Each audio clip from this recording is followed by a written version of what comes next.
Bienvenue à l'émission, tout le monde. Merci beaucoup d'être avec nous. Si vous êtes nouveau, assurez-vous d'être abonné à World Affairs in Context sur Substack ou Patreon pour accéder à du contenu exclusif. Il vous suffit de suivre les liens dans la description de la vidéo ci-dessous pour rester connecté. J'adorerais vraiment vous y retrouver. Parlons du Japon. Le Japon vient d'organiser des élections législatives et la première ministre Sanae Takaichi n'a pas seulement gagné, elle a remporté une victoire écrasante et les marchés ont immédiatement compris ce que cela signifiait. Les actions ont grimpé, les obligations ont vacillé et les investisseurs du monde entier ont recommencé à prêter attention. Et voici pourquoi c'est important. La première ministre Takaichi signifie plus de tension et une plus grande sensibilité sur le marché obligataire.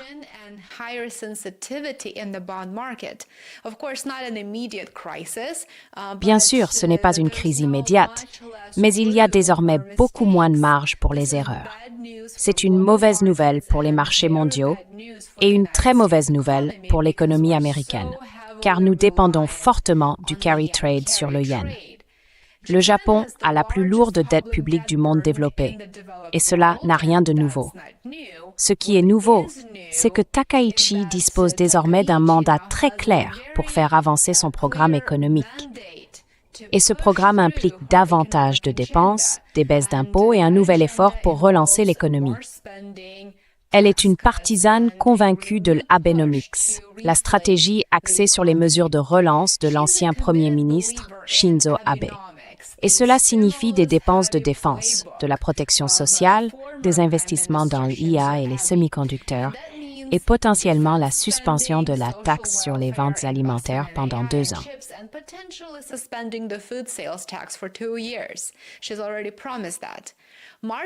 Elle l'a déjà promis. Les marchés adorent la perspective de croissance, mais ils sont moins à l'aise avec la question de la dette. Ainsi, juste après les élections, les actions japonaises ont bondi de près de 6%, propulsant le Nikkei à de nouveaux sommets historiques. Les valeurs de la défense, de l'IA, des semi-conducteurs, tous les secteurs mis en avant par la première ministre Takaichi ont progressé. Mais les obligations ont raconté une toute autre histoire. Les rendements des obligations d'État japonaises à 2 ans ont atteint leur plus haut niveau depuis 3 décennies. Les rendements à 10 ans ont également augmenté. Et souvenez-vous, quand les rendements montent, que se passe-t-il pour les prix des obligations? Les prix des obligations baissent. Et qu'est-ce que cela signifie? Eh bien, cela montre que les investisseurs exigent une meilleure rémunération pour prêter à l'État japonais. Les obligations à plus longue échéance, notamment celles à 30 ans, ont affiché des résultats plus contrastés.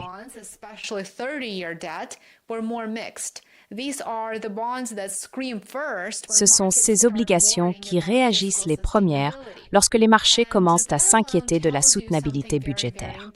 Et cela, à lui seul, en dit long.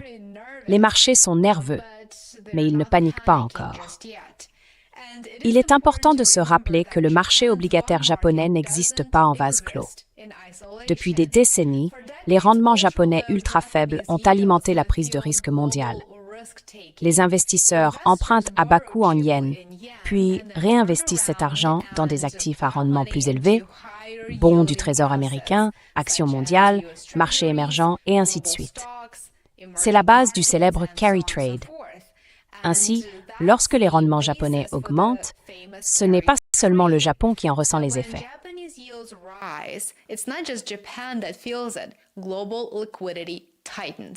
La liquidité mondiale se resserre et la volatilité se propage, comme nous le savons.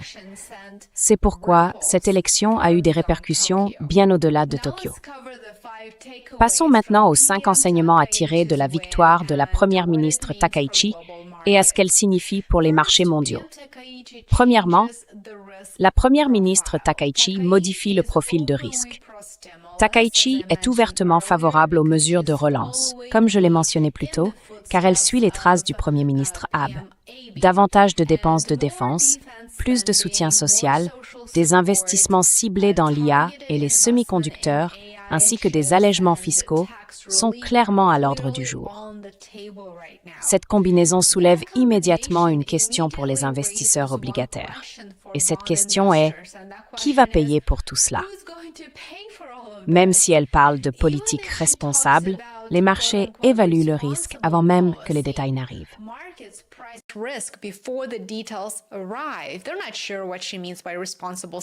Ils ne savent pas encore très bien ce qu'elle entend par dépenses responsables, et c'est pourquoi les rendements ont bondi dès que son mandat est devenu clair. La deuxième leçon est la suivante. Les obligations à court terme réagissent en premier. Le fait que les rendements à 2 ans atteignent des sommets inédits depuis 30 ans montre que les investisseurs s'attendent à davantage d'émissions. Ils anticipent plus de pression inflationniste ou un ajustement plus rapide de la Banque du Japon à l'avenir. C'est ce que cela signifie. Le segment court réagit aux attentes de politique monétaire, pas à la panique. Enfin, la troisième leçon à retenir est que les obligations à long terme constituent ici le véritable système d'alerte. Elles restent très prudentes, mais ne sont pas en mode crise pour l'instant. Je pense que nous sommes simplement dans une phase d'attente et d'observation. Les rendements à 30 ans ont grimpé plus tôt, mais se sont depuis apaisés.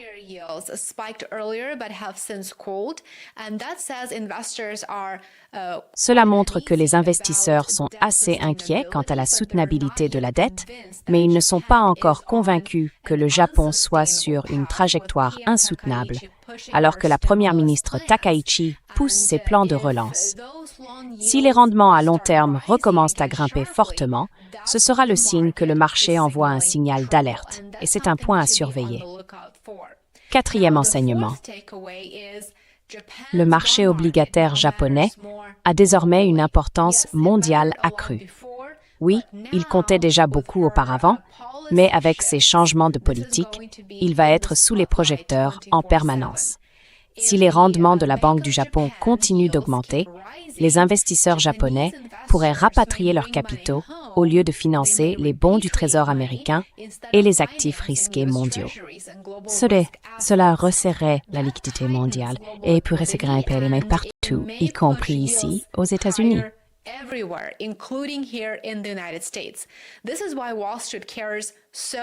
C'est pourquoi Wall Street accorde autant d'importance à Tokyo, et c'est pourquoi Wall Street observe de près ce qui se passe au Japon, et jusqu'où la première ministre Takaichi ira dans la mise en œuvre de son programme.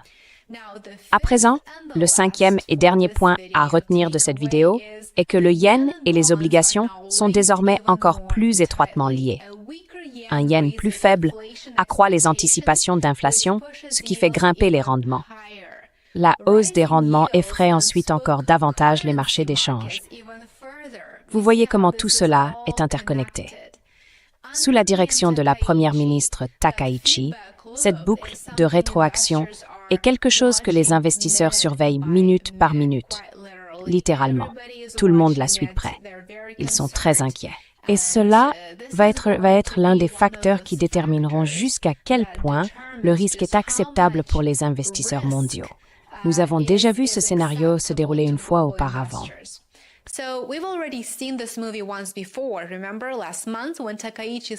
Souvenez-vous le mois dernier, lorsque Takaichi a soudainement convoqué des élections anticipées? Les marchés mondiaux ont vacillé. Les obligations japonaises se sont fortement vendues.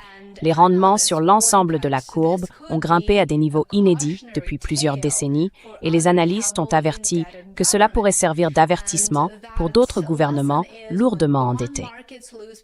La leçon, c'est que lorsque les marchés obligataires perdent patience, les coûts d'emprunt augmentent rapidement.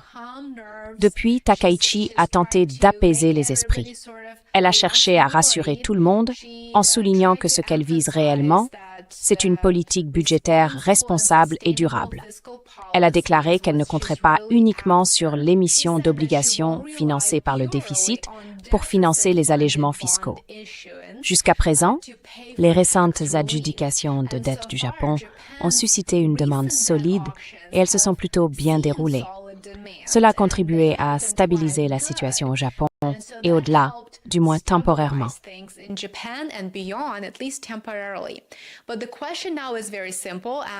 Mais la question est désormais très simple, et c'est celle que les investisseurs du monde entier se posent probablement. Cette victoire écrasante pousse-t-elle Takaichi à aller plus loin en matière de relance? La rend-elle plus audacieuse ou lui donne-t-elle au contraire la marge politique pour être plus prudente? Cela reste à voir. Comme d'habitude, les avis sont partagés, mais la principale inquiétude ici est qu'une ambition budgétaire accrue signifie plus de dettes, plus d'émissions et davantage de pression sur les obligations. Le trade Takaichi est déjà de retour. Les actions sont en hausse, comme je l'ai mentionné au tout début de cette vidéo. Les rendements sont sous pression et le yen recule.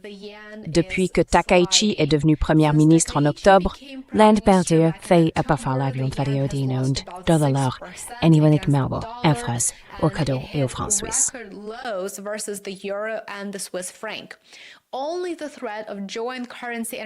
Seule la menace d'une intervention conjointe sur les devises avec les États-Unis a ralenti cette chute. L'interaction entre ces marchés est importante. Si le yen s'affaiblit trop rapidement, les rendements augmenteront. Et si les rendements s'envolent, la confiance chute. Ce cercle de rétroaction est ce qui maintient les investisseurs sur le qui-vive en ce moment.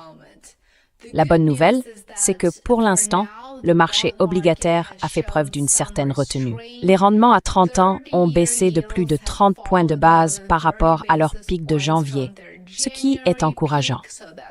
La demande lors des récentes adjudications a été solide, comme je l'ai mentionné, et la volatilité s'est apaisée par rapport à la panique qui a suivi l'annonce des élections anticipées.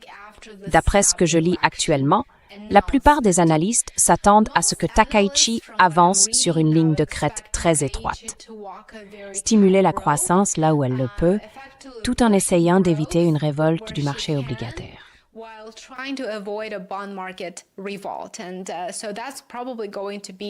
Et c'est probablement ce qui va constituer son objectif à l'avenir.